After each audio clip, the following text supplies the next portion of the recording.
Greetings, welcome back to the best beverage. Once again, I'm James Wolverton, your host for all things music, all styles, and all things spirit. Once again, all styles. This episode is brought to you by Spencer McGuire. And if you like Spencer's suggestion, hit the like and hit the subscribe button, and we're going to get into it. So I'm old enough to remember when hip hop was rap.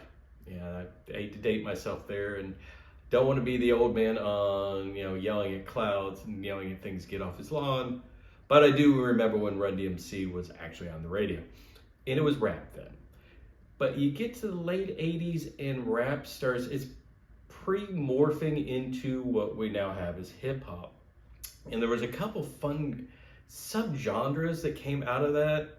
And one of my favorites was alternative rap, jazz rap, like acid rap, really kind of fun stuff where rap artists were still sampling, but they were sampling jazz and soul and putting that underneath. And it was really fun. There were several good examples, Us Three, De La Soul, and the suggestion Spencer came up with, Digable Planets. So their first album came out in 1993. They formed in 1992, New York, because, it's still that era. It's East or West Coast for rap. You're beginning to get a little of the South, Dirty South, but not quite that. Outkast is on the horizon, but not quite there yet. And the first album was Reaching, and everyone, even the director, recognized the rebirth of the Slick. It was on that album. Huge hit, won a Grammy. People even still to this day say that's probably the best example of a single from the alternative rap, jazz rap era. And it was really good and really smooth. But we're not talking about that album, but let's go ahead and pivot to something else that's really smooth.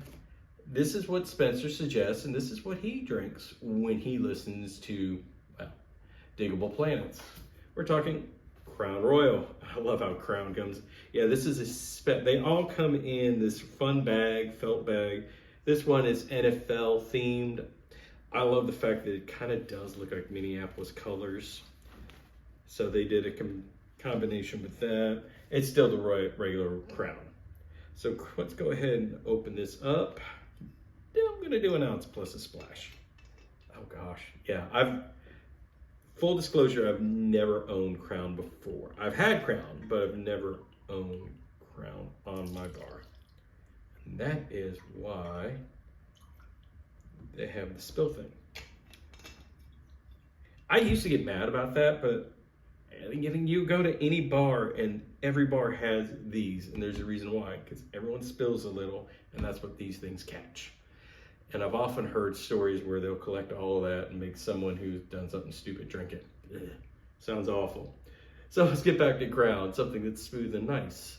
Crown Royal is a Canadian blended whiskey, and it was started in 1939. Seagram's came up with it, and it was in 39, the Royals were doing their tour of Canada, because Canada's independent, but hasn't always been, and kind of still, it's a unique situation with Great Britain. But it was a tribute to the Royals coming and doing their tour. It is a blended whiskey, and it's a blend of corn, rye, and malt. Either could be a bourbon recipe or could be a rye recipe, depending on the ratios in there, or it could be all three because it's a Canadian whiskey. Canadian whiskeys probably have the fewest amount of rules for the major whiskey styles. Scotch is pretty strict. We know about bourbon being very strict. Irish whiskey's strict too, but Canada, you can add coloring and you can actually add flavors. They're a little bit looser on what you can do. It makes a great product, but just kind of funny on how the rules are kind of the least, very Canadian. They're pretty laid back. They're pretty mellow about it. So the funny part is it wasn't introduced to the States till 1964. And yeah, I'm going to call it the States because Canada is still part of North America. So we're the States, or down south. Smooth. So speaking of smooth, oh yeah, that is a smooth nose. Being 80 proof, this is going to be lighter, hence the reason I didn't, this isn't really going to be, and it's not a Glencairn style. It's of whiskey. This is one you put in a rocks glass, maybe over ice. If it was more all malt, it definitely would have a cube in it. Where it is a blended whiskey of blends of different cereal grains, I'm going to leave it just open for right now. And also at 80 proof, I don't think it needs the water. They'll be mellow enough. So let's talk the second album, the sophomore album, Blowout Cone. Now that was released in 1994. And unfortunately, I kind of emphasize sophomore album because a lot of artists who have a huge hit for their first album suffer what they call the sophomore slump. And unfortunately, Digable Planets got caught in that curse. A lot of artists do. Alanis Morissette's, Jagged Little Pill, the one to follow that was nowhere near. Shoot, Richard Marx's second one was called Repeat Offender. Mr. You never heard anything after their first album. There's several bands that have been really, Spin Doctors, lots of bands you can mention that just don't hit it. I think also music taste kind of changed, unfortunately, that you don't hear any of those acts that I mentioned. The alternative and jazz rap just kind of disappeared. Truly gangster rap came along. Now, Blowout Cone, unfortunately, did have some other headwinds. I think musically, it is easily a better album. The tracks they use to back them up are a whole lot more dense, more diversified. It just shows a big jump in maturity, but unfortunately, also, let's take a sip. A less commercially acceptable, and that does happen sometimes. And it's smooth, just like the album. Light, smooth. You definitely, for an 80 proofer, I get a lot of wood, but I don't get any burn. Smooth. Oh yeah, really smooth.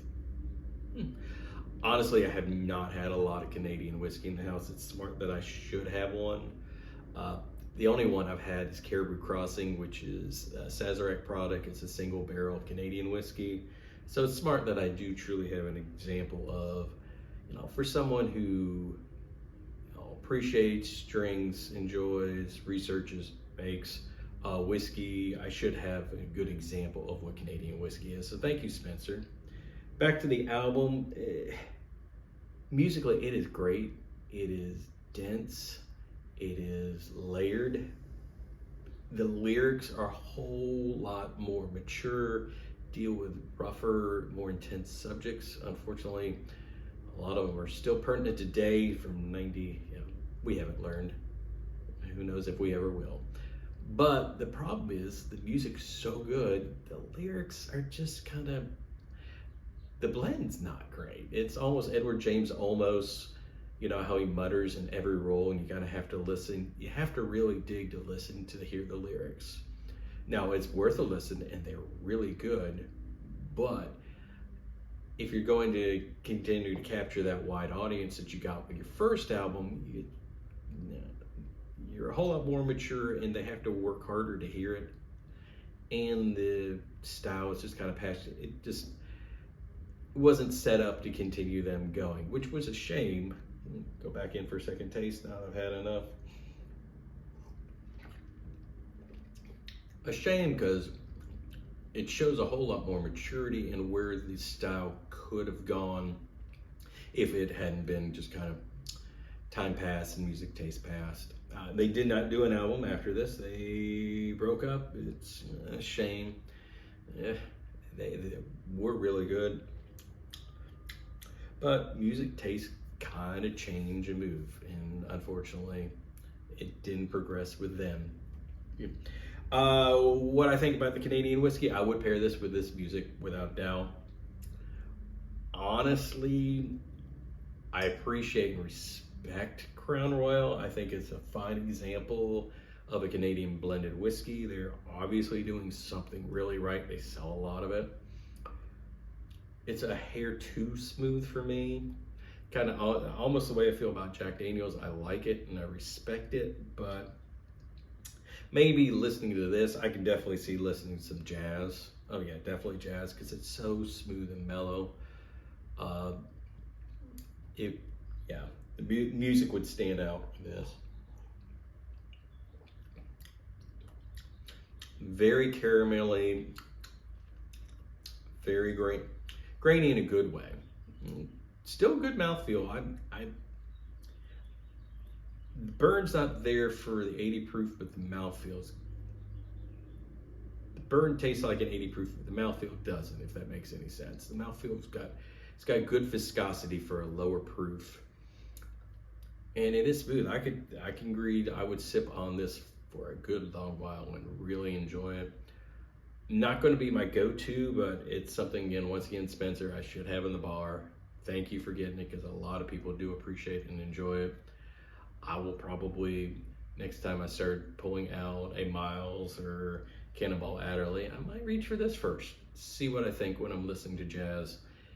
And thank you for the suggestion, because honestly, I'm not sure I would have listened to their second album. I do appreciate it. I really enjoy it. I truly think it's a better album than the first, without a doubt, but I think just commercially it's kind of hard to accept. And that's a lot of rambling, and thank you, Spencer, for letting me ramble, and a great suggestion on the whiskey too. And if you like listening to me, wax poetic or ramble, wax poetic sounds nicer, about music and spirits, let's hit the like, hit the subscribe. Sorry, my co-pilot wasn't here. Sam is napping upstairs, just chilling. I'm sure he'll show up for the next one. Speaking of the next one, in a couple weeks, we're going to say north of the border for not only the spirit, but also the music. I appreciate you tuning in. Be careful out there. Enjoy these beverages in moderation, but maybe not the music. We'll see you soon. Take care.